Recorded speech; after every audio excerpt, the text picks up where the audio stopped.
Tesla કારના માલિક alone મસ્કને પોતાની કારનો એક અકસ્માત 2100 કરોડ રૂપિયામાં પડ્યો છે। જી હા, ઓટો પાયલોટ કારના અકસ્માતમાં અમેરિકાની કોર્ટે મૃતકના પરિવારને 2100 કરોડ રૂપિયાનું વળતર આપવાનો હુકમ કર્યો છે। ટેસ્લાની ઓટો પાયલટ કાર હાઈવે પર ડ્રાઈવર વગર જ જઈ રહી હતી ત્યારે સામેથી આવતી એક એસયુ કારને ટક્કર મારી। સામેવાળી કારમાં એક 22 વર્ષીય યુવતી અને તેનો બોયફ્રેન્ડ સવાર હતા, જેમાંથી યુવતીનું મોત નીપજ્યું હતું। તેના બોયફ્રેન્ડ ગંભીર રીતે ઘાયલ થયો।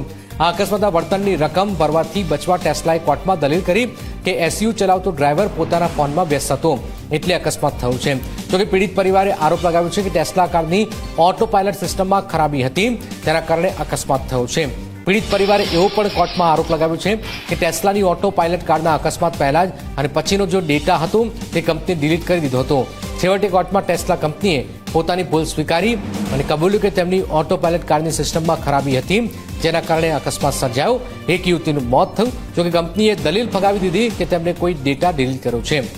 વર્ષ 2019માં અમેરિકાના ફ્લોરિડાના લાર્ગો શહેરમાં ટેસ્લાની ઓટો પાયલટ ગાડીએ અકસ્માત કર્યો અને 2021માં મૃતક યુવતી તેના બોયફ્રેન્ડના પરિવારે કોર્ટમાં ટેસ્લા સામે કેસ દાખલ કર્યો હતો।